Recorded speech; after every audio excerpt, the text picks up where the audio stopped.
የሚገኘው በያዕቆብ መጽሐፍ ምዕራፍ 4 ቁጥር 5 ላይ ነው። ስለዚህ ክፍሉን በማንበብ እንጀምራለን። ወይስ መጽሐፍ በእኛ ዘንድ ያሳደረው መንፈስ በቅናት ይመኛል ያለው በከንቱ እንደተናገረ ይመስላችኋልን?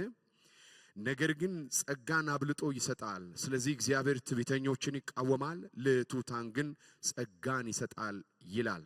ይህን ክፍል ለመረዳት ከቁጥር 1 ጀምረን ብንመለከት የክፍሉን ሁሉንም ሐሳብ ወይም ማዕከላዊ የሆነውን ሐሳብ ለማግኘት ይረዳናል። ስለዚህ ያዕቆብ መጽሐፍ ምዕራፍ 4 ቁጥር 1ን የመነሻ ሐሳብ አድርገን በቁጥር 4 ምዕራፍ 4 ቁጥር 5 ላይ ደግሞ የክፍሉ ሐሳብ ወይም ርዕሱ ያለበትን ሐሳብ እናብራራለን። የሚበልጥ ጸጋ የሚለው በምዕራፍ 4 ቁጥር 5 ላይ ነው የሚገኘው። ስለዚህ ያዕቆብ መጽሐፍ ምዕራፍ 4 ቁጥር 1 በእናንተ ዘንድ ጦር ጠብ ከወዴት ይመጣል? በብልቶቻችሁስ ከሚዋጉ ከፍትወቶቻችሁ ወይም ከሥጋዊ ምኞታችሁ አይደሉምን? ይላል። እንግዲህ ያዕቆብ ጥያቄ ይጠይቃል። በዚህም ክፍል ላይ ደግሞ ለጥያቄው መልስን ይሰጣል። ጥያቄው እንዲህ ነው የሚለው፣ በመካከላችሁ ያለው ሁሉ ጠብ፣ ቂም፣ ክርክር፣ ግጭት መነሻው ምንድን ነው? ከውጭ የመጣ እንዳይመስላችሁ ይለናል። መልሱንም ሲነግረን አይደለም፣ ጠቡ የጀመረው ከውጭ ሳይሆን በውስጣችሁ ካለው የእኔ ምኞት ፍላጎት ይሟላ ከሚለው ራስ ወዳድነት ነው ይለናል። ይህንን በምሳሌ ለማስቀመጥ ሁለት መኪኖች መንገድ ላይ ተጋይጠው ስትመለከቱ እንግዲህ የመኪና አደጋ በተለያየ መልኩ ሊፈጠር ይችላል። አንዳንድ ጊዜ የመኪና አደጋ የመኪናው ፍሬም በመበላሸት እንደገና ደግሞ ዌዘር ኮንዲሽኑም ደግሞ ለዚህ አስተዋጽኦ ሊኖረው ይችላል።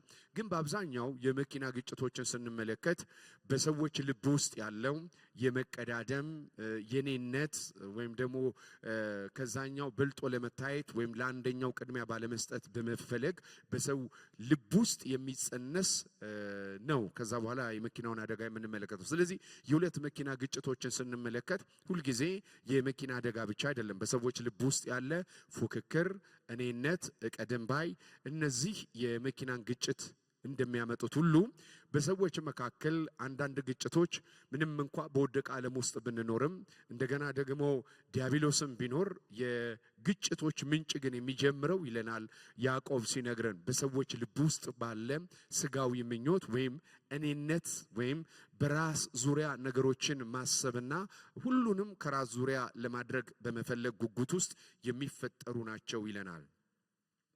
ስለዚህ በዚህ በሰዎች ውስጥ ያለው እኔ ልክ ነኝ፣ የኔ አጀንዳ ይቀድማል የሚለው ያልተሰበረ ምኞት ከሌላው ሰው ጋር እንደሚያጋጩን ክፍሉ ይነግረናል። ይህንን ነው እንግዲህ ትዕቢት የሚለው። ለትሑታን ጸጋ ይሰጣል ካለ በኋላ ትዕቢተኞችን እግዚአብሔር ይቃወማል ይላል። መጽሐፍ ቅዱሳችን ላይ ኦሪጂናል ሲን የምንለው ወይም ደግሞ የኃጢአቶች ሁሉ መነሻ የምንለው እኔነት ወይም ግላዊነት እንደሆነ መጽሐፍ ቅዱስ ይነግረናል። ኃጢአት በመጀመሪያም ሲጸነስ በመላእክት ዓለም ላይ የኔነት ወይም በራስ መብቃት በራስ መተዳደር መፈለግ ዋነኛው እንደነበረ እንመለከታለን። ስለዚህ ኦሪጂናል ሲን የምንለው ወይም ደግሞ የመጀመሪያ ኃጢአት የምንለው እኔነት ወይም ግለኛ በራስ መብቃት እንደሆነ እንመለከታለን። ያዕቆብም በክፍሉ ላይ ይህንን ነው የሚነግረን። ስለዚህ በመጽሐፍ ቅዱሳችን ላይ በምንመለከትበት ሰዓት ላይ ጸጋን ወደ ሰዎች ሕይወት እንዳይመጣ ጸጋን የሚቃወም አንድ ነገር ብቻ ነው። ኃጢአት በበዛበት ጸጋ ይበዛል። ስለዚህ ኃጢአትን ጸጋ ያስቆመዋል እንጂ ጸጋን ኃጢአት ማስቆም አይችልም። ስለዚህ የሮሜ መጽሐፍ ምዕራፍ 5 ላይ ኃጢአት በበዛበት ጸጋ በዛ ይለናል።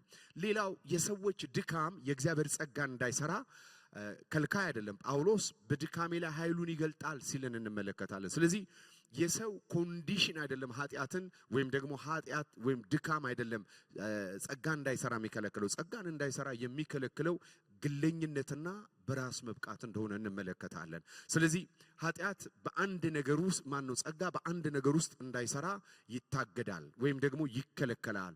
በምን ውስጥ ብንል ጸጋ በትዕቢት ውስጥ መስራት ይቸገራል። መጽሐፍ ቅዱስ ለትሑታን ጸጋን ይሰጣል ይላል፣ እግዚአብሔር ግን ትዕቢተኞችን ይቃወማል። ስለዚህ ትዕቢተኞችን የሚቃወማቸው ራሱ እግዚአብሔር እንደሆነ እንመለከታለን። ትሑታንን ደግሞ እግዚአብሔር ጸጋ ይሰጣል። ስለዚህ ኮንዲሽን ጸጋን ለመቀበል ብቸኛ ኮንዲሽን የሚያስፈልገው ትሑት መሆን እንደሆነ ይነግረናል። ስለዚህ በዚህ በያዕቆብ መጽሐፍ ምዕራፍ 4 ቁጥር 1 ላይ የምንመለከተው የመጀመሪያው ኃጢአት ወይም ደግሞ የሌሎች ሁሉ ኃጢአት መፈብረክ ምክንያት የሆነው በራስ መብቃት ወይም ትዕቢት እንደሆነ እንመለከታለን። ስለዚህ ወደ ግል ህይወታችን በመናመጣበት ሰዓት ላይ በህይወታችን ድካም ስንመለከት ወይም አለመብቃት ስንመለከት ወይም በክርስቲያናዊ ስነ ምግባር መመላለስ ያቀተን ሁሌ መጠየቅ ያለብን እኔ ግለኛ ነኝ ወይስ ጥገኛ? እኔ ትዕቢተኛ ነኝ ወይስ ትሁት ብለን ነው መጠየቅ ያለብን። ግን ስለዚህ ይሄ ትዕቢትም የሚለው ቃል ብዙ ማብራሪያ የሚፈልግ ቃል ነው። ብዙ ጊዜ ሰዎች ትዕቢተኞች የምንላቸው ሰላም የማይሉ ወይም ደግሞ የኮሙኒኬሽን ከሰዎች ጋር ያላቸው የተግባቦት ችግር ያለባቸው ሰዎች ሁሉ እንደ ትዕቢተኛ ይታያሉ። መጽሐፍ ቅዱስ ትዕቢትን በተመለከተ በዚህ ክፍል ላይ 3 ወይም 4 ነገሮችን በያዕቆብ መጽሐፍ እንመለከታለን። አንደኛ ትዕቢት ማለት ግለኛ፣ በራስ ከራስ ለራስ። አንዳንድ ጊዜ ሰዎች በሰዎች አካባቢ ላይ ሲሆኑ የጠብና የክርክሩ መነሻ ምንም እርግጠኛ መሆን የምንችለው ቂመኝነት፣ ክርክር፣ በደል ካለ አንዱ በመካከላቸው ግለኛ ነው ማለት ነው። የግለኝነት ኢሹ አለ። ስለዚህ መጽሐፍ ቅዱስ እንደሚነግረን አንዱ የኃጢአት ኦሪጂናል ፋብሪካው ፋክተሪው እኔነት እንደሆነ እንመለከታለን። ወይም ስጋዊ የምንለው እኔነትን ማዕከል ያደረገ እንደሆነ እንመለከታለን። ለዚህም ይመስለኛል ጳውሎስ በገላትያ መጽሐፍ ምዕራፍ 2 ቁጥር 20 ላይ እኔ አሁን አልኖርም ክርስቶስ በእኔ ይኖራል ሲል አሁን እሱ የማይኖርበት ክርስቶስ የሚኖርበት ልክ መስቀልን አይተነው እንደሆነ እንዲህ ክሪስ ክሮስ እንደሆነ ሁሉ የሰዎች ፍቃድ በእግዚአብሔር ፍቃድ የሚተካበት የህይወት ስርዓት የመስቀሉ ህይወት የትህትና ህይወት እንደሆነ መጽሐፍ ቅዱስ በሌሎችም ክፍሎች ላይ ይነግረናል። ስለዚህ ትዕቢት ማለት ጥገኛ ለመሆን ነው፣ በራስ መብቃት ነው። ምክንያቱም መጽሐፍ ቅዱሳችን ሲናገር በመላእክት በኩል የተጻፈው ትዕቢትን ስንመለከት አንድን ንጹህ መልአክ ከሉሲፈርነት ወይም ከአንጸባራቂነት ወደ ዲሞኒክ ወይም ወደ ሰይጣን የለወጠ ነው።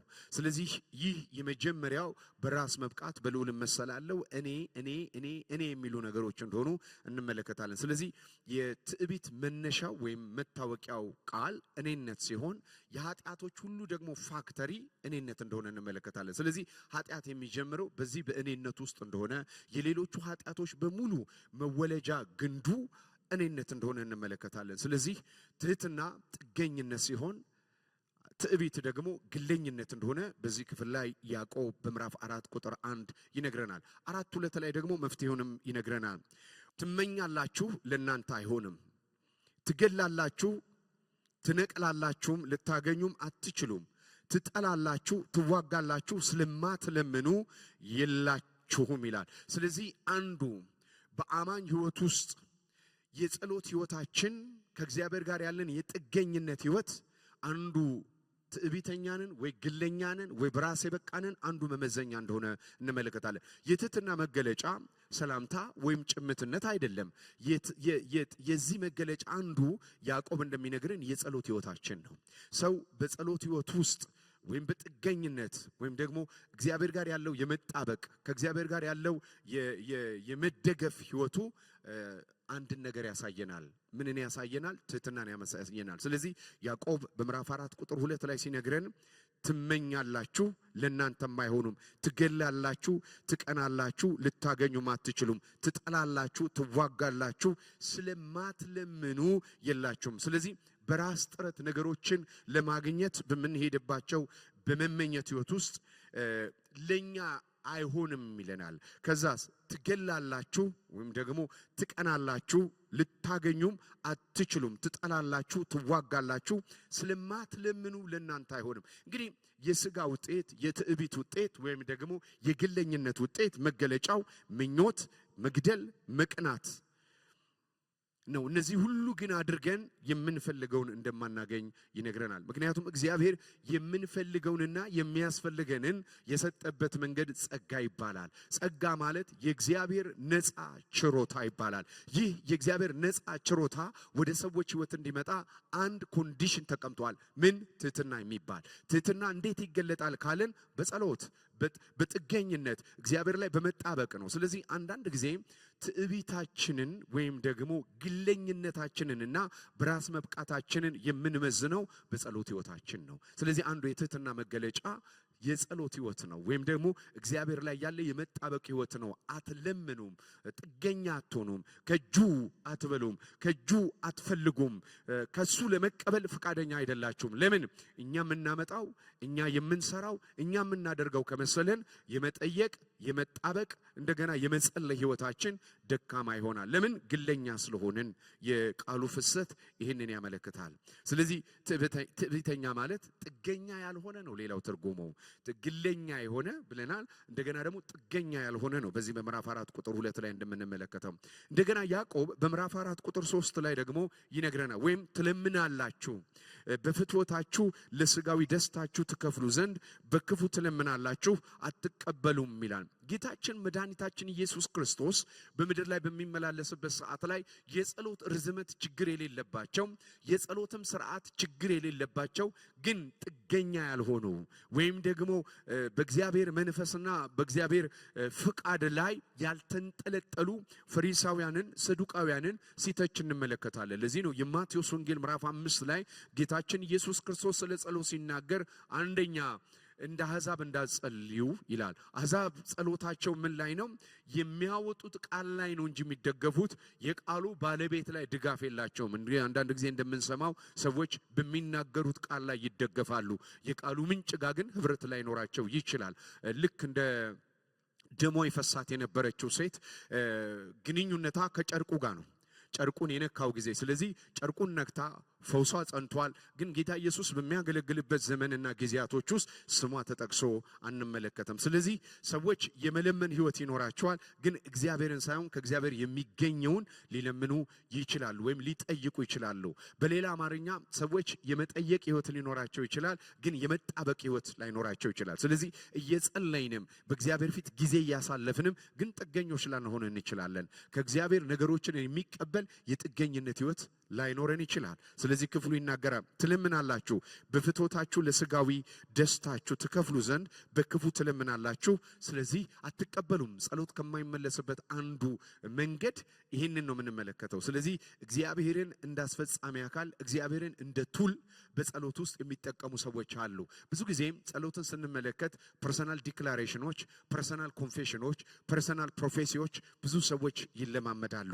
ስለዚህ ሰዎች ከሪሶርሱ ጋር ከምንጩ ጋር ሳይገናኙ ይህንን ሊያደርጉ ይችላሉ። መጽሐፍ ቅዱስ እንደነዚህም አይነት ሰዎች የሃይማኖት ስርዓቱን ተቀብለው በስርዓት ውስጥ ሊገኝ የሚገባው፣ ምክንያቱም የሃይማኖት ስርዓት ዋነኛ ግቡ ራሱ አይደለም። መጽሐፍ ቅዱሳችን በአሞጽ መጽሐፍ ምዕራፍ 5 ላይ እግዚአብሔር እንደዚህ አለ፣ ቤቴልን አትፈልጉ፣ ጌልጌላንም አትፈልጉ፣ እግዚአብሔርን ፈልጉ ይላል። እነዚህ ሰዎች እግዚአብሔር እየተናገረ ያለው ፍልስጤምን አይደለም፣ አሞናውያን ሚዲያማውያንን አይደለም የሚለው እግዚአብሔር ታሪክ የሰራባቸው ነው። ቤቴል የእግዚአብሔር ቤት የተባለውን ቤቴል የዳቦ ቤት የሆነውን ቤቴል የተአምራትና የድንቅ በአብርሃም በይስሐቅ በያዕቆብ ሕይወት ውስጥ እግዚአብሔር አልፈው የሰራውን እንዳትፈልጉት ይላል። ገልጌላ የግዝረት ቦታ፣ ገልጌላ የኪዳን ቦታ፣ እነዚህን ሃይማኖታዊ ስፍራ ባለመፈለግ እግዚአብሔርን ፈልጉ ይላል። ለምን? ሃይማኖታዊ ስርዓቶችን በማድረግ የስርዓቱ ባለቤትና ራስ ከሆነው ጋር ሰው ላይገናኝ ይችላል። ሰው ባይዘወይ እየጸለየ እያገለገለ እያመለከ ከእግዚአብሔር ጋር ህብረት ላይ ኖረው ይችላል። ሪሌሽንሺፕ ላይ ኖረው ይችላል። ፌሎሺፕ ላይ ኖረው ይችላል። ስለዚህ በዲዩቲ ስለተጠመደ ወይም ደግሞ በስርዓት የተጠመደን የሃይማኖት ስርዓትን አትፈልጉ፣ ግን ምን ፈልጉ ይላል? እግዚአብሔርን ፈልጉ ይላል። በዚህም ክፍል ላይ የምንመለከተው የምንለምንበት ትልቁ ምክንያት የምንፈልገውን የምናስፈጸምባቸው ነው። ስለዚህ አንድ ሰው በጸሎት የእግዚአብሔርን ፍቃድ ሊያስፈጽም ይችላል። በጸሎት ደግሞ የግል ፍላጎቱን ሊያስፈጽምበት ይችላል። ጸሎትን ተጠቅሞ ወደ ግል ነገሩ ሊሄድ ይችላል። ስለዚህ ግለኝነትና በራስ መብቃት በሃይማኖት ስርዓቶች ውስጥም ፔኔትሬት ሊያደርግ ይችላል። ጌታችን መድኃኒታችን ኢየሱስ ክርስቶስ ባገለገለበት ዘመን ላይ በአገልግሎት ዘመኖች ላይ ብዙ የዳኑትንና ብዙ የተለወጡትን ሰዎች ስንመለከት የጠለቀ ሃይማኖታዊ ልምምድ የነበራቸው ሰዎች አልነበሩም። የሃይማኖታዊ ልምምድ የሌላቸው ሰዎች ናቸው። ለምን? ሃይማኖታዊ ልምምዶች አንዳንድ ጊዜ ለእግዚአብሔር ቅርብ እንደሆነን እግዚአብሔርን ጓደኛችን እንደሆነ እግዚአብሔርን እኛ በፈለግነው ሰዓት እንደምናሰራው አይነት ትዕቢት ልናዳብር እንችላለን። እግዚአብሔር ሁል ጊዜ አምላክ ሆኖ እኛ ደግሞ ሁል ጊዜ የእግዚአብሔር ጥገኞች ሆነን ነው መኖር ያለብን። ስለዚህ እግዚአብሔርን ባለመልመድ እግዚአብሔርን እንደ እንግዳ በመቀበል እግዚአብሔርን ሁል ጊዜ ረጅምና ከፍ ባለ ዙፋኑ ላይ በማየት ያለ የመጣበቅን ህይወት የጸሎት ህይወታችን እንዲሰራ ያደርገዋል ማለት ነው። ሌላው በዚህ ክፍል ላይ የምንመለከተው ትለምናላችሁ በፍቶታችሁ ለስጋዎች ደስታ ትፈልጉ ዘንድ በክፉ ትለምናላችሁ አትቀበሉም ይላል። ስለዚህ ያዕቆብ እያወራ ያለው አንድም በጸሎቱ ስለምናደርገው ክፋት፣ ምክንያቱም አንድ ሰው ጸሎትን ተጠቅሞ በግለኝነት ክርክርና ቂምን እንደሚፈጠር በጸሎት ውስጥ ደግሞ ሰዎች ሊራገሙ የሰዎችን ህይወትና የሰዎችን ዲስቲኒ ወይም ደግሞ የግል ቁጣቸውን ለማርካት ጸሎትን ሊጠቀሙ ይችላሉ። ጸሎት የግል ቁጣችንን የምናስፈጽምበት እግዚአብሔር አስፈጻሚ እኛ ፈጻሚ ሆነን የምንገኝበት ሳይሆን እሱ አምላክ እኛ አዳማጭ ሆነን ነው። መጽሐፍ ቅዱሳችንን በምንመለከትበት ሰዓት ላይ ወደ ሐና ህይወት መራርነት ህይወቷ ውስጥ ገብቶ ነበረ። ታስቀናት ነበር ይላል መጽሐፍ ቅዱስ። ስለዚህ ፍናና በምታስቀናትበት ስፍራ ላይ ሐና ልጅን ፍለጋ ወደ እግዚአብሔር በምትቀርብበት ሰዓት ላይ ሐናን በምናይበት ሰዓት ላይ በሐና ህይወት ላይ አንድ ነገር እንመለከታለን። ሐና ለመጸለይ በሄደችበት ሰዓት ላይ እግዚአብሔር ይህንን ነቀፋ እንዲያነሳላት ትጸልይ ነበር። ከጥቂት ጊዜ በኋላ ግን እየጸለየች ራሱ እግዚአብሔር ልጅ እንደሌለው አየች።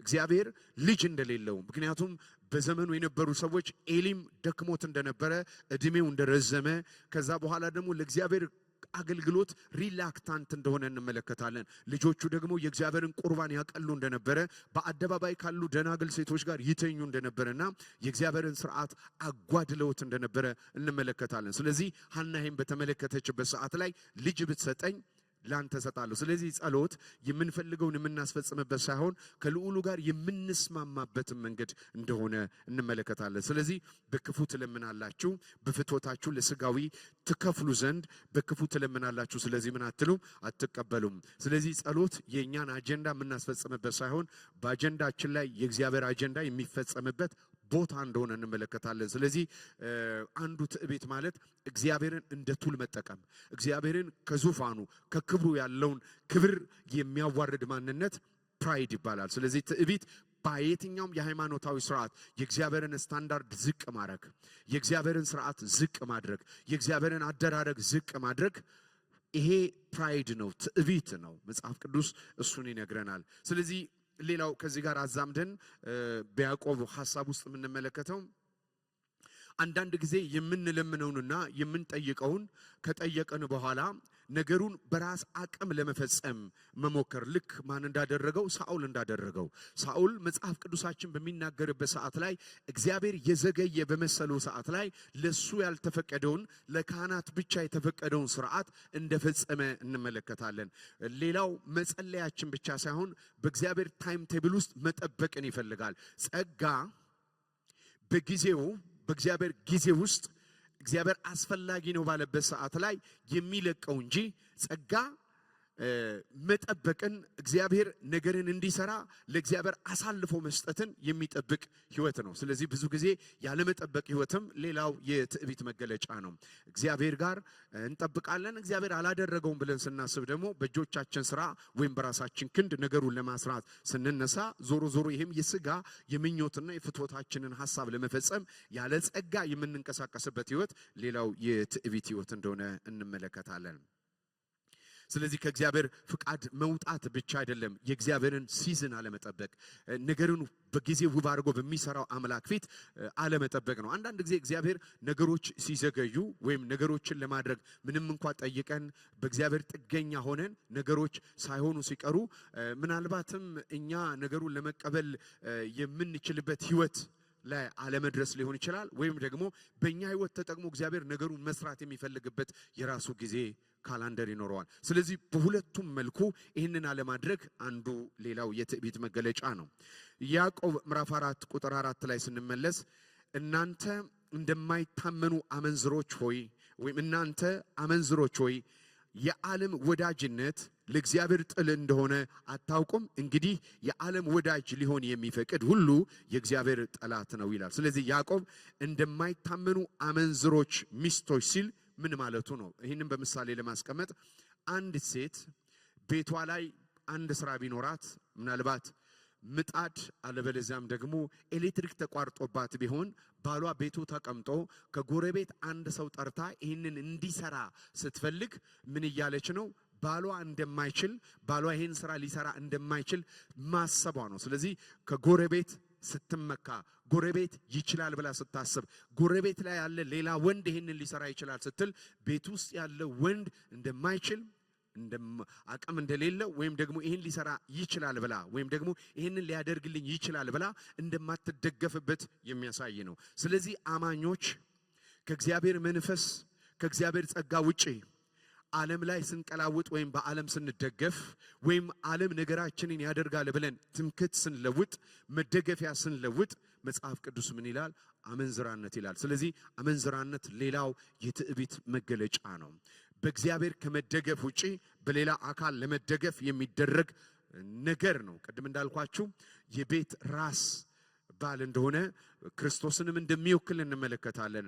ሚስት ቤተክርስቲያንን የምትወክል ከዓለም ስትኮርጅ ከዓለም ስታመጣ ከዓለም የሆነ ነገር ወደ ቤተክርስቲያን ስታመጣ ወይም በግል ሕይወታችን ከዓለም የሆነውን ነገር የእግዚአብሔር አድርገን አጥምቀን ልሳን አናግረን አባል ስናደርግ ይሄ ሌላው የትዕቢት መገለጫ ነው። ስለዚህ ምርኩዝ መለወጥ፣ ድጋፍ መለወጥ ይሄ ሌላው የትዕቢት መገለጫ እንደሆነ እንመለከታለን። ስለዚህ ያዕቆብ በዚህ ጥቅስ ላይ እንደማይታመኑ አመንዝሮች ሲል እየተናገረ ያለው እንዲህ ያለውን ነገር ነው። ይህም በመጽሐፍ ቅዱስ ላይ ሌላው ያዕቆብ የትዕቢት መገለጫ አድርጎ ሲነግረን እናያለን። ስለዚህ በአጠቃላይ ሁሌ ነገርን በራስ ለመስራት መሞከር ወይም ግለኝነት እነዚህ ሁሉ መገለጫዎችን ያደርጋል። አንዳንድ ጊዜ ግለኝነት አለመጸለይ ብቻ አይደለም፣ እየጸለዩ ጸሎትን ለራስ ጥቅም ማድረግ። ብዙ ጊዜ በጸሎት ዲስአፖይንትድ የሚሆኑ ሰዎች ጸሎትን መጠቀሚያ ስለሚያደርጉ ነው። የጸሎት ዋነኛ ዓላማ መጠቀሚያ ሳይሆን ጸሎት የመጀመሪያው ግንኙነት ነው፣ ሪሌሽንሺፕ ነው፣ ኮሚኒኬሽን ነው፣ ሁለትዮሽ ነው። ከእግዚአብሔር ጋር የማውራት ከእግዚአብሔር ጋር ጥገኛ የመሆን እንደሆነ እንመለከታለን። ያዕቆብ ምዕራፍ 4 ቁጥር 5-6 የመነሻ ሐሳባችን የሚበልጥ ጸጋ ያነሳንበትን ሐሳብ እንመለስ። ይህንን አመንዝራነትን ወይም ደግሞ ከክርስቶስ ውጪ በዓለም ላይ ስንደገፍ ወይስ መጽሐፍ ይላል ተያያዥነት ስላለው በእኛ ዘንድ ያሳደረው መንፈስ በቅናት ይመኛል። መንፈስ ቅዱስን ቀናተኛ እናደርገዋለን። ለምን? የእግዚአብሔር መንፈስ በእኛ ሕይወት ውስጥ ሁሉን ቻይ እንደሆነ መስራት እየቻለ ሰዎች በዓለም ሲደገፉ ወይም ከዓለም ምንጭ አድርገው ሲጠብቁ ይህንን መንፈስ ቅዱስ ያሳዝናል ይላል። የኔነት አንዱ መገለጫ እግዚአብሔር አይሰራም ብለን ስናስብ ወይም እግዚአብሔር ዘግይቷል ብለን ስናስብ ክንዳችንን መድኃኒት ስናደርግ ወይም በዓለም ያለውን ድጋፍ ስናደርግ ሌላው የትዕቢት መገለጫ እንደሆነ እንመለከታለን። በዚህ ነገራችን መንፈስ ቅዱስን እናስቀነዋለን። ለምን? የእግዚአብሔር መንፈስ የኃይል መንፈስ፣ የጥበብ መንፈስ፣ ራስን የመግዛት መንፈስ፣ የእውነት መንፈስ ከክርስቶስ ወስዶ በእኛ ውስጥ የሚሰራ የጌታ መንፈስ፣ ሕይወት ሰጪ መንፈስ መንፈስ ቅዱስ ተሰጥቶን እያለ የእግዚአብሔር መንፈስ ላይ ከመደገፍ ይልቅ በእግዚአብሔር መንፈስ መታዘዝ ውስጥ ሕይወታችንን ከማስቀመጥ ውጪ የምንኖረው ሕይወት ከጸጋ እንድንጎድል ያደርገናል።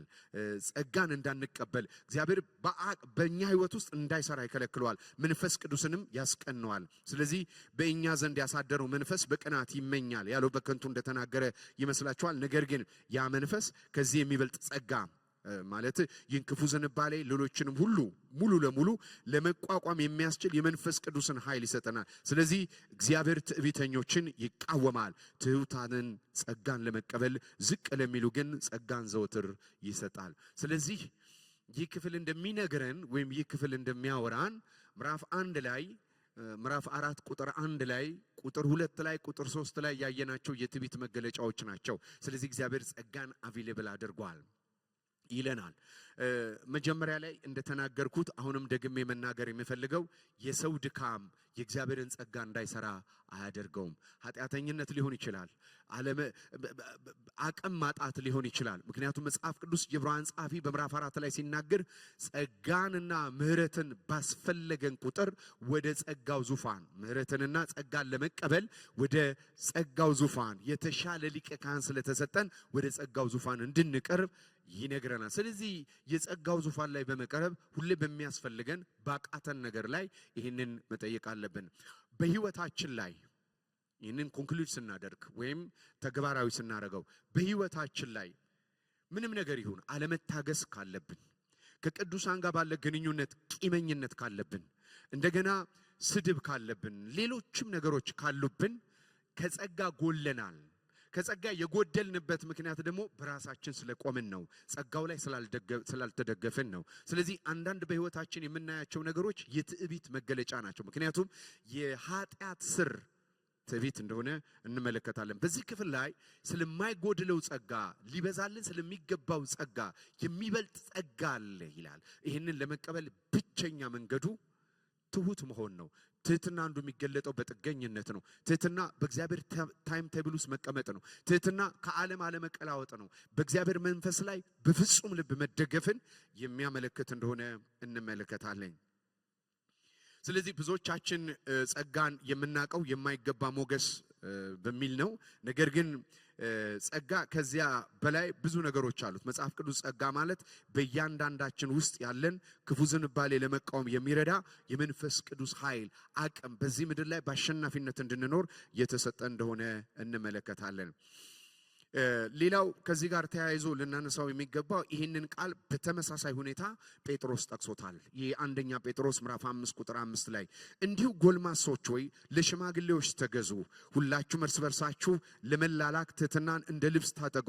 እግዚአብሔር ትዕቢተኞችን ይቋቋማል፣ ለትሑታን ጸጋን ይሰጣል። ይሄ እግዚአብሔር ትዕቢተኞችን ይቃወማል፣ ለትሑታን ጸጋ ይሰጣል ጴጥሮስ ላይና ያዕቆብ ላይ የምናገኘው ቃል ነው። ያዕቆብ ከግል ሕይወታችን አንጻር ነው፣ በውስጣችን ካለ ስጋ ዊነትና ምኞት ነው የሚናገረው። ይሄኛው ክፍል ደግሞ የሚያወራው በመጽሐፍ ቅዱስ እግዚአብሔር ያስቀመጣቸው በስትራታ በኦርደር ላይ ያሉትን አለቆችና ስልጣናትን የመገዛት ችግር የትዕቢት ችግር እንደሆነ እንመለከታለን። በመጽሐፍ ቅዱሳችን ላይ በምናይበት ሰዓት ላይ እግዚአብሔር ዓለማትን ፈጠረ ወይም ዓለምን የፈጠረበት ኃይል ብቻ ሳይሆን ዓለማትን በስልጣኑም ቃል ደግፎ ያቆመ ጌታ ነው። ስለዚህ እግዚአብሔር የሚፈጠር ወይም የፈጠረ አምላክ ሁሉም በኃይሉ ፈጥሮ የተወ አምላክ አይደለም። ይሄ የፈጠረ አምላክ ደግሞ ሁሉን በስልጣኑ እየደገፈ አያይዞ አስቀምጧል። ለምሳሌ በአባትና በልጅ፣ በአባትና በወላጆች መካከል፣ በባልና በሚስት መካከል፣ በሰሪና በሰራተኛ መካከል፣ በሕዝብና በመንግስት መካከል፣ በቤተ ክርስቲያን ሽማግሌዎችና በቅዱሳን መካከል እግዚአብሔር ያስቀመጣቸው ስትራታዎች አሉ። ስለዚህ ሌላው የሪቢሊየስ የአመጽ መገለጫ ከእግዚአብሔር ጸጋ የመጉደል ምልክቱን የምንመለከተው እግዚአብሔር በቤተ ክርስቲያን፣ እግዚአብሔር በአገር ደረጃ፣ እግዚአብሔር በቤተሰብ ደረጃ፣ እግዚአብሔር በመስሪያ ቤት ደረጃ ላይ ያስቀመጣቸውን ኦቶሪቲዎች አለማክበር ከጸጋ መጉደልን ነው። ብዙ ጊዜ ብዙዎቻችን ወደ ብዙ ቦታ ስንቀሳቀስ የእግዚአብሔርን መግቦት ወይም የእግዚአብሔርን ፕሮቪደንስ ወይም የእግዚአብሔርን በረከት ሴንሲቲቭ እንደሆንን ሁሉ የእግዚአብሔርን ስልጣን ሴንሲቲቭ አላለንም። እግዚአብሔር ሁሉን ያስቀመጠው በዚህ ስልጣን ውስጥ ነው የሚለን። ስለዚህ ከጸጋ የመጉደል ትልቁ ምክንያት ይሄ ነው። እግዚአብሔር ቤተክርስቲያንን የጸጋ ማዕከል አድርጓታል። ኤፌሶን ምዕራፍ 4 ቁጥር 5 ላይ እግዚአብሔር የተለያዩ ጸጋዎች ለቤተክርስቲያን ሰጥቷል። ለምን?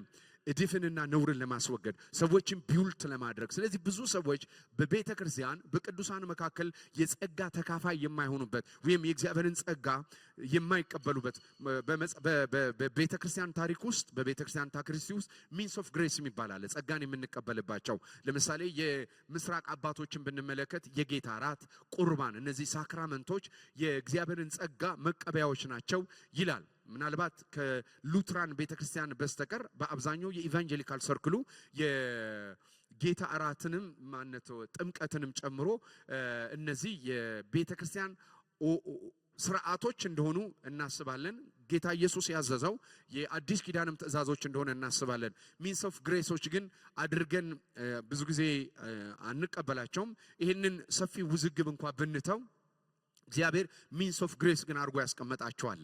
ለምሳሌ አስተማሪዎች በቤተ ክርስቲያን ውስጥ፣ መጋቢዎች፣ አስተማሪዎች እና ልዩ ልዩ የጸጋ ስጦታዎች በቤተ ክርስቲያን ውስጥ አስቀምጠዋል። ስለዚህ ብዙ ሰዎች በዚህ ጸጋ በእግዚአብሔር ጸጋ ውስጥ በዚህ ጸጋ ስር ስለማይሆኑ ወይም እንደ አካል ተጠቅመው በእነሱ ውስጥ ያለውን ጸጋ ለመስጠት እንደገና ደግሞ እግዚአብሔር በአካሉ የገለጠውን ጸጋ ለመቀበል ፈቃደኛ ስለማይሆኑ ብዙ ጊዜ የእግዚአብሔር ጸጋ የጎደሉ ሰዎች ናቸው። ከእግዚአብሔር ጸጋ የጎደለ ሰው ማለት በክርስቶስ አካል ውስጥ በቤተ ክርስቲያን ውስጥ በህብረት ውስጥ ያልታቀፈ ሰው ነው። ሌላ የእግዚአብሔር ሚንስ ኦፍ ግሬስ ቸርች ናት። ቸርችን ይናገራል። እንዲሁም ጎልማሶች ሆይ ይላል ለሽማግሌዎች ተገዙ፣ ሁላችሁም እርስ በርሳችሁ ለመላእክት ትህትናን ለመላላክ ትህትናን እንደ ልብስ ታጠቁ። በጴጥሮስ አእምሮ ምናልባት ታጠቁ የሚለው ቃል ጌታችን ኢየሱስ ታጥቆ የሰዎችን እግር ያጠበበት ሰርቫንትሁዱን ገላጭ ነው። ስለዚህ ብዙ ሰው በቤተ ክርስቲያን ውስጥ የሌለበት ትልቁ ምክንያት ትዕቢት ነው። ምክንያቱም መጽሐፍ ቅዱስ ይናገራል የተጎጂነት ባህሪ አንዱ የትዕቢት መገለጫ ነው። ምክንያቱም ብዙ ጊዜ ምርጫ በሌለን ሰዓት ላይ እጆቻችን ቢታመም ከብልታችን አንዱ ቢታመም እናስታምመዋለን እንጂ ገንጥለን ብቻውን አናደርገውም። ስለዚህ የራሳችን ነገር የተጎጂነት ስሜት ይኖራል። በጣም የሚገርመኝ ቃል አለ ምሳሌ መጽሐፍ ላይ ተጎጂ ነኝ ያለ ወንድም እንደ ጸናች ግንብ ነው ይላል። የጸና ግንብ ደግሞ ከሱ የሚወጣም ነገር የለም። በጸና ግንብ ውስጥ ልክ እንደ እስር ቤት ማለት ነው። ከሱ የሚወጣም ነገር የለም፣ ወደሱ የሚገባም ነገር እንደሌለ እንመለከታለን። ስለዚህ አንዱ ሌላው የትዕቢት መገለጫ በቅዱሳን መካከል የትዕግስት ቤታችን፣ የፍቅር ቤታችን፣ የትህትና ቤታችን እንዲሰራ ፈቃደኛ አለመሆን ነው። ስለዚህ በአንዳንዶቻችን ህይወት ላይ ያለው ያለመታገስ ህይወት፣ የትዕቢት ህይወት ቤተክርስቲያንን እንደ ሚንስ መጠቀም፣ ቤተክርስቲያንን እንደ ሃውስሆልድ ቅዱሳንን እንደ ብቸኛ ህብረት። ምክንያቱም ሐዋርያ ጳውሎስ በቅዱሳን መካከል ያለውን ህብረት ሲናገር ለሰይጣን ማህበርተኝነት ተላልፎ መሰጠት ነው ይላል። ከቅዱሳን ህብረት አለመኖር። ቤተክርስቲያን ሁሉ ፐርፌክት አይደለችም። የፊት መጨማደድና ነውር አለባት ሁሉም ቤተክርስቲያኖች ውስጥ። ግን በዚህ ቤተክርስቲያን እስከ ፊት መጨማደዷ እስከ ነውሯ ድረስ ጌታ ኢየሱስ ይጠራል። ቤተክርስቲያንን ብሎ ነው የሚጠራት። ስለዚህ እኔና እናንተን ደግሞ የሚያቀን በአካል ውስጥ ነው። አንዳንድ ጊዜ እንሰማለን ልጅነትን ነጥሎ የሚያውቁ ሰዎች አሉ። እኔ እግዚአብሔር ልጅ ነኝ። ልጅ ናችሁ የሚል አንድም ቦታ ላይ የለም። የእግዚአብሔር ልጆች እንጂ በግል ልጅ ነህ የሚል የለም። ማለት በግል ልጅ አይደለንም ማለት አይደለም። ኮርፖሬት ኔም ነው። በአዲስ ኪዳን ላይ ማንኛውም ነገር ሲጠራ ኮርፖሬት ነው፣ ወይም ደግሞ በአካል ውስጥ ባለ ህብረት ውስጥ ነው የሚጠራው። ስለዚህ በአንዱ በፔንቴኮስታልና በኢቫንጀሊካል ላይ በጣም ሚስ ካደረግናቸው ከምስራቅ አባቶች ልንማራቸው ከሚገባ አንዱ የቤተ ክርስቲያን ሪዲፋይን መደረግ አለባት። ስለ ቸርች ያለን ምልከታ ሪዲፋይን መደረግ አለበት። ብዙዎቻችን ስለ ቤተ ክርስቲያን ያለን ምልከታ ልክ ስላልሆነ፣ ስለዚህ ቤተ ክርስቲያን የእግዚአብሔር ጸጋ ማዕከል ናት። ይህንን ድርጅታዊ መዋቅራዊ ሐሳብ አድርገን ማሰብ ፈጽሞ የተከለከለ ነው። እኔና እናንተንም ቤተክርስቲያንን እንደ ድርጅታዊና እንደ መዋቅራዊ ሐሳብ የምናስባት። ለአንዳንዶቹ ሰዎች ቸርች ማለት ስም ነው። ለአንዳንድ ሰዎች ቸርች ማለት ቤተክርስቲያኑን በበላይነት እየመራ ያለ ሰው ወይም ጎልቶ የሚታየው ሰው ሊሆን ይችላል። ለአንዳንዶች ደግሞ መሰብሰቢያ አዳራሽ ነው። ለእግዚአብሔር ግን ቤተክርስቲያን ማለት ክርስቶስ ራስ የሆነባት ነው። ስለዚህ ክርስቶስ ራስ ከሆነበት በአካል ውስጥ ጸጋ ፍሎ የሚያደርገው ብልት ሆነን ስንገጠም ብቻ ነው። ስለዚህ ጸጋ ማለት በተለይ በአዲስ ኪዳን ጸጋ የተለያዩ ዴፊኒሽኖች ሊኖራቸው ይችላል። ጸጋ የተለያየ መልከታ ሊኖረው ይችላል። ምክንያቱም ጸጋን በምንመለከትበት ሰዓት ላይ የራሱ የእግዚአብሔር ማንነት ነው፣ ችሮታ ነው። ይሄንን እንደተጠበቀ ሆኖ በብሉይ ኪዳንም እግዚአብሔር የገለጣቸው ጸጋ እንዳለ ሆኖ አዲስ ኪዳን ግን ጸጋ ብሎ በተለይ የቲቶ መጽሐፍ ሰዎችን ሁሉ የሚያድን ከድነት አንጻር የተገለጠው ጸጋ ግን ክርስቶስና ስራው እንደሆነ ልንመለከት ይገባል። ስለዚህ የጌታችን የመድኃኒታችን የኢየሱስ ክርስቶስ ስራ በቅዱሳንና በቤተ ክርስቲያን መካከል ሕያው ሆኖ ስለሚሰራ ራስ በሆነው በክርስቶስ ውስጥ አካል እንዳለ በአካል ውስጥ ብልት ሆነን እስካልተገጠምን ድረስ ሁለተኛው የጸጋ ጉልበት በህይወታችን ለመስራት በጣም ይቸገራል። ስለዚህ በግል ህይወታችን ብቻ ሳይሆን በኮርፖሬት ህይወት ውስጥ ልንረዳ ይገባል። አንዳንድ ጊዜ ጸጋን ከግል ህይወት ነው በራሳችን ውስጥ ያለው ስጋዊ ምኞት፣ ዓለማዊ ምኞትን፣ ኃጢአተኝነትን ለመካድ የሚደረግ በመንፈስ ቅዱስ ላይ ያለ መደገፍ ብቻ አይደለም። ቤተክርስቲያን ውስጥ እግዚአብሔር ባስቀመጠው ስርዓትና እግዚአብሔር ባስቀመጠው የቤተክርስቲያን አገልግሎት ውስጥም ተገዢ መሆን ሌላው ጸጋ እንዲሰራ ያደርጋል። ለዚህ ነው ብዙ ሰዎችን ስትመለከቷቸው ፕሮፌሽናሎች ናቸው። ፕሮፌሽናሊዝም ነው ቤተክርስቲያንን ባይዘው እየገደለ ያለው ፕሮፌሽናሊዝም ነው። ባልተሰራ ህይወት የሚሰራ ባልተገዛ ህይወት የሚገዛ ዛሬ እንደምንመለከተው የቤተ ክርስቲያንን ስልጣን ጆርናሊዝም ነጥቆት እንመለከታለን። ጆርናሊዝም ነጥቆት አትመለከቱም?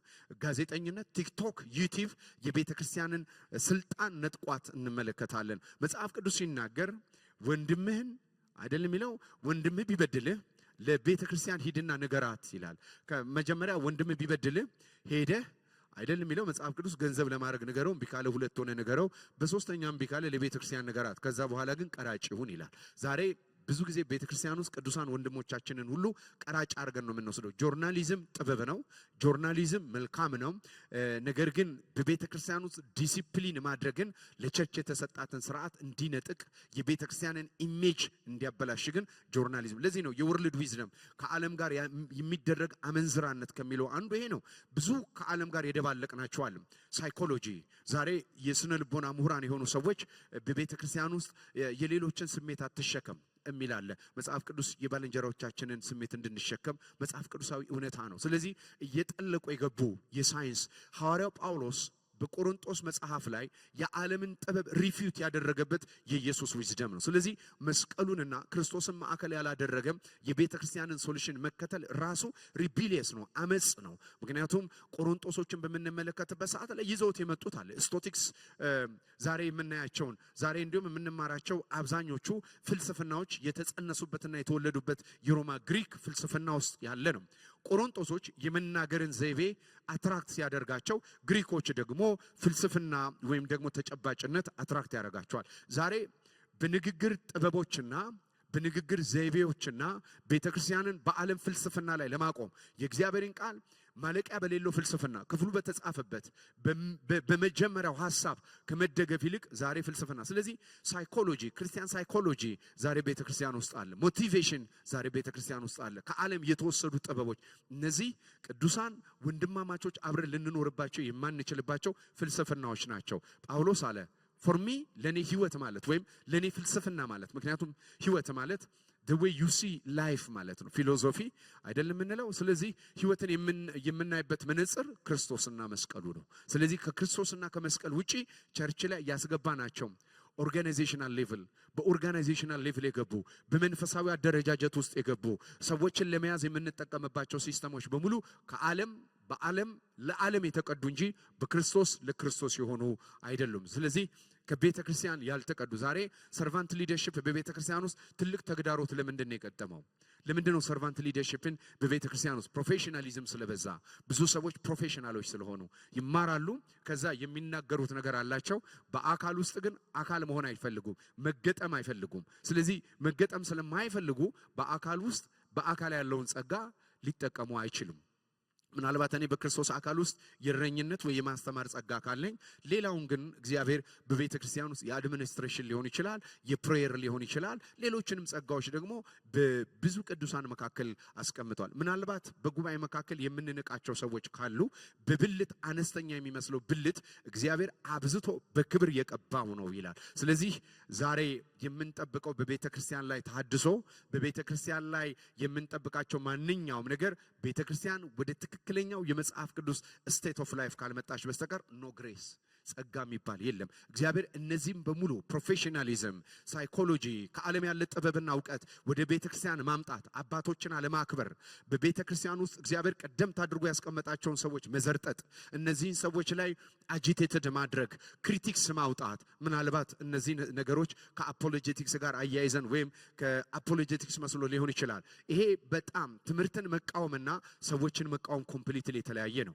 እነዚህም በሙሉ ያመጣናቸውን ነገሮች ካለመብሰል በቤተ ክርስቲያን ታሪክ ውስጥ ሚንስ ኦፍ ግሬስን እንዳንጠቀም፣ ጸጋን እንዳንጠቀም፣ እንደገና ደግሞ የጸጋ ማዕከል የሆነችውን ቤተ ክርስቲያን ዊክ እና ሲክ ደካማ ቤተ ክርስቲያን እንድትሆን አድርጓታል። ስለዚህ እነዚህም በሙሉ ቤተ ክርስቲያንን የምናያቸውን መልኮች፣ ምክንያቱም ሰባቱን ቤተ ክርስቲያኖች በምንመለከትበት ሰዓት ላይ ሰባቱን ቤተ ክርስቲያን በጊዜ የተሰጠ የመልክ ችግር ስላልታረመ ሎካል ቸርቿ ዲሚኒሽድ እንደሆነች እንመለከታለን። ስለዚህ በአንደኛ ጴጥሮስ ምዕራፍ 5 ቁጥር 5 ላይ የምንመለከተው ሐዋርያ ጳውሎስ ሚንስ ኦፍ ግሬስ ቸርች ናት ይላል። ከነድካሟ ከነችግሯ ቤተ ክርስቲያን ነው። ስለዚህ ማንኛውም አገልጋይ የሆነ ሰው በሙሉ በምድሪቷ ላይ የሚያገለግል ሰው በሙሉ ሎካል ቸርች ሊኖረው ይገባል። በቤተ ክርስቲያን የሚጠራበት ሊኖረው ይገባል። አማኝ የተባሉ ሰዎችም እንደዚሁ ይሄ ሊኖራቸው ይገባል። አንለስ አዘርዋይስ ግን አሁን በመናያቸው መልኮች የምንቀጥል ከሆነ የእግዚአብሔርን ጸጋ የጎደሉ ከእግዚአብሔር ጸጋ ይሄ ከዘላለም ሕይወት ጋር የሚገናኝ አይደለም፣ ከሕይወት ኢምፓወርመንት ጋር። ለዚህ ነው የምናወራውን ያህል ኃይል የሌለን፣ የምንናገረውን ያህል አቅም የሌለን፣ የምንናገረውን ያህል ኑሯችንና ጓዳችን ሲፈተሽ ጉልበት የሌለው። ለምንድን ነው? ብዙዎቻችን ጸጋ ስለጎደልን ነው። ከጸጋ እንድንጎደል የሚያደርገን ደግሞ ትዕቢት ነው። የትዕቢት መገለጫዎች በክርስቶስ አካል ውስጥ ደግሞ እነዚህ ሁሉ ናቸው። ቸርች አልባነት ትዕቢት ነው። በቅዱሳን መካከል ህብረት፣ ምክንያቱም የማይመጠን እንዴት መኖር እንችላለን? ያለ ቅዱሳን እንዴት መኖር እንችላለን? ያለ ህብረት መኖር እንዴት እንችላለን? ስለዚህ ቤተክርስቲያን ውስጥ ባለ ፓተርን፣ ቤተክርስቲያን ውስጥ ባለ ኦርደር አለመኖር፣ አለመገዛት፣ በቅዱሳን መካከል በአንድ ሼልተር በአንድ መሪ ስር አለመቀመጥ፣ እነዚህ በሙሉ የኢንዲፔንደንት ወይም የግለኛና በራስ የበቃ የህይወት መገለጫዎች እንደሆኑ እንመለከታለን። ለዚህ ነው አንዳንድ ትምህርቶቻችን በጣም እናወራቸዋለን። አንዳንድ የምናወራቸው ትምህርቶች እኮ በዓለም ላይ በ4 እና በ5 እጥፍ ታድሶ አግኝቷቸዋል። ግን እኛ ቡኪስ ስለሆንን መጽሐፍ ስላነበብን በሎካል ቸርች ይስራ አይስራ መንፈስ ቅዱስ ለህዝቡ የሚፈልገው ነው አይደለም፣ በኢትዮጵያ ቤተክርስቲያን ላይ ተግባራዊ መደረግ ይችላል ወይ አይችልም ታዘን። ምክንያቱም የምናቀውን ሳይሆን እግዚአብሔር በሎካል ቸርች ውስጥ የሚያስፈልገውን መግለጥ አለበት። ስለዚህ በምናቀው ዕውቀት ያህል መታበይ ስላለ ለመንፈስ ቅዱስ ዕውቀታችንን ስለማናስገዛ በሰዎች ህይወት ላይ ፍሩት አናይም፣ በሰዎች ህይወት ላይ ፍሬ አናይም። የሚሰሙን ትዕቢተኞች ናቸው፣ የምናሰማውም ሰዎች ትዕቢተኞች ነን። ስለዚህ የምንወልዳቸው ሰዎች የምንመግባቸውን የሚያሳይ ነው። ስለዚህ በሎካል ቸርች ውስጥ ያሉ ሰዎች የእግዚአብሔርን መንፈስ፣ የእግዚአብሔርን አደራረግ፣ እግዚአብሔር የሰጠንን መሪዎች፣ በመድራችን ላይ ዋጋ የከፈሉ አባቶችን ጨምሮ የሚያከብር ትውልድ ያላፈራንበት ትልቁ ምክንያት ሚንስ ኦፍ ግሬስ ስላነሰ ወይም ደግሞ ፕራይድ ስላለ ነው። ስለዚህ ጴጥሮስ የሚነግረን ደግሞ ጎን ከቤተ ክርስቲያን አንጻር ነው። እንዲሁ ጎልማሶች ወይ ለሽማግሌዎች ተገዙ፣ ሁላችሁም እርስ በርሳችሁ ለመላላክ ትሕትናን እንደ ልብስ ታጠቁ። እግዚአብሔር ትዕቢተኞችን ይቃወማል፣ ለትሑታን ግን ጸጋን ይሰጣል ይላል። አንደኛ ጴጥሮስ ምዕራፍ 5 ቁጥር 5 ላይ እግዚአብሔር ትዕቢተኞችን ይቃወማል የሚለውን ሐሳብ ልክ እንደዚሁ አንደኛ ጴጥሮስ ምዕራፍ 5 ቁጥር 6 ላይ እንግዲህ በጊዜ ሁሉ ከፍ እንዲያደርጋችሁ ከኃይለኛው በጊዜ ሁሉ ከፍ እንዲያደርጋችሁ ከበረታችሁ ከእግዚአብሔር እጅ በታች ራሳችሁን ዝቅ አድርጉ፣ በራሳችሁም ግምት ራሳችሁን ዝቅ አድርጉ ይላል። እንግዲህ በጊዜ ሁሉ ከፍ እንዲያደርጋችሁ ከኃይለኛ ከእግዚአብሔር በታች ቅድም እንደተናገር ነው የእግዚአብሔርን ጊዜ መጠበቅ ነው አንዱ። የእግዚአብሔር ጊዜ ጠይቀናል። እግዚአብሔርን እኛ የሚያስፈልገንን በህይወት ንጽህና እግዚአብሔርን በመፍራት ከኛ የሚጠበቀውን የህይወት ስርዓት እንሄድና አንዳንድ ነገሮች እንደምንፈልጋቸው አይሄዱም። ስለዚህ በግለኝነት በእግዚአብሔር ቃልና በእግዚአብሔር ሐሳብ ውጭ የሆነ የህይወት እንቅስቃሴ እንዳንንቀሳቀስ ምን ያደርጋል? መጽሐፍ እንደሚናገር በጊዜ ሁሉ ከፍ እንዲያደርጋችሁ ከኃይለኛው ከእግዚአብሔር እጅ በታች ራሳችሁን አዋርዱ ይላል። ዛሬ በህይወታችን ልንቆጣጠራቸው የማንችላቸው ኃጢአት ካለ፣ የህይወት ግድፈት ካለ ወገኖች ወይ ጸጋ ይሄንን ማለፍ ይችላል። ግን ጸጋ እንዳይሰራ ግን ሂንደራንሱ የምናደርገው ኃጢአት አይደለም። ኃጢአት ውጤቱ ነው፣ የትዕቢት ውጤት፣ ያለመደገፍ ውጤት፣ እግዚአብሔርን ምንጭ አለማድረግ ውጤት ነው። ስለዚህ በጊዜው ከፍ እንዲያደርጋችሁ ራሳችሁን አዋርዱ። በለስ ባያፈራም ራሳችሁን አዋርዱ። የወይን ስራ ቢጎድልም ራሳችሁን አዋርዱ። የተቀደማችሁ ሲመስላችሁ ራሳችሁን አዋርዱ። እየጸለያችሁ ነገር የዘገየ ነገር ያበቃ ከመሰላችሁም ራሳችሁን አዋርዱ ይላል። ስለዚህ እግዚአብሔር ሊሰራ የሚችለውን ነገር በሙሉ ለእግዚአብሔር ሰጥተን ራሳችንን የማዋረድ ህይወት እንዲኖረን ይነግረናል። ከበረታችሁ ከእግዚአብሔር እጅ በታች ራሳችሁን ዝቅ ማድረግ በጊዜው ከፍ እንዲያደርጋችሁ መፍቀድ ነው ይለናል። ይህንን አንደኛ ጴጥሮስ ምዕራፍ 5 ቁጥር 7 ላይ ሲቀጥል እርሱ ስለናንተ ያስባልና፣ ራሳችን ለምን ዝቅ እናደርጋለን ስንል እርሱ ስለናንተ ያስባልና ስሙ ይባረክ። የሚያስጨንቃችሁን ሁሉ ጭንቀታችሁን፣ ሐሳባችሁን፣ ጥርጣሬያችሁን ሁሉ አንድ ጊዜ ለዘላለም በእርሱ ላይ ጣሉት ይላል። ስለዚህ በሌላ አማርኛ የእግዚአብሔርን ጸጋ በትክክል የተረዳ ሰው መገለጫው ምንድነው ብስንል አይጨነቅም። ጭንቀት የሥጋ ሥራ ነው። ጭንቀት የኃጢአት ውጤት ነው። ጭንቀት በራስ የመኖር ውጤት ነው። አለመደገፍ ነው። ስራውን ለባለቤቱ ያለመስጠት፣ ስራን የመሸከም ለእግዚአብሔር ያለመስጠት ውጤት እንደሆነ እንመለከታለን። ዛሬም የእግዚአብሔር ቅዱሳን የበቃን ከመሰለን ብቃት ከጸጋው የሚነሳ የጥገኝነት እንጂ የግል ህይወት እንዳልሆነ ልንረዳ ይገባል። ስለዚህ ለመዳን በእግዚአብሔር ከመታመን ይልቅ ራሳችንን ለማዳን የምናደርጋቸው ማንንም ጥረት ይወክላል። አንደኛ ጴጥሮስ ምዕራፍ 8 ቁጥር 8 እና ምዕራፍ 5 ቁጥር 8 እስከ 9 እንደዚህ ይላል።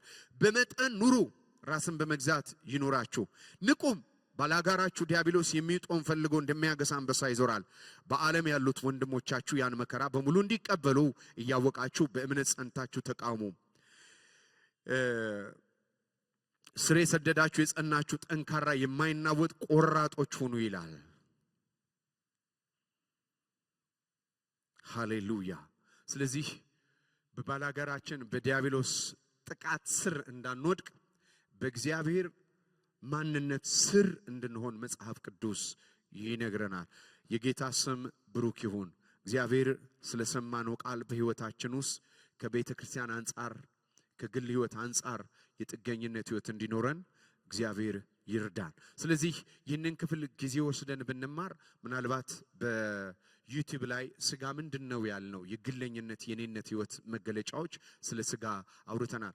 ቤተክርስቲያንን በተመለከተ ግን ወደፊት በቤተክርስቲያን ውስጥ በእግዚአብሔር ቤት ውስጥ እንዴት እንደምንኖር ቅድም እንዳነሳናቸው የትዕቢት መገለጫዎች ብለን ብዙ ነገሮችን አውርተናል። ስለዚህ ከጸጋ እንድንጎድል እንድንጨነቅ ብቻችን የሆነን እንዲመስለን ያደረገን ነገር ይሄ እንደሆነ አይተናል። እግዚአብሔር በሚበልጥ ጸጋ ይባርከን በአካሉ ላይ በተገለጠም እንደገና ደግሞ በግል ህይወታችንም። ስለዚህ እግዚአብሔር ትዕቢተኞችን ይቃወማል፣ ለትሑታን ጸጋ ይሰጣል። የሰማነውን ቃል በህይወት መኖር እንድንችል መንፈስ ቅዱስ የልቦና አይኖቻችንን ያብራ። በጌታችን በኢየሱስ ክርስቶስ ስም ሰላም ይብዛላችሁ። የዛሬውን ፕሮግራም ጨርሰናል።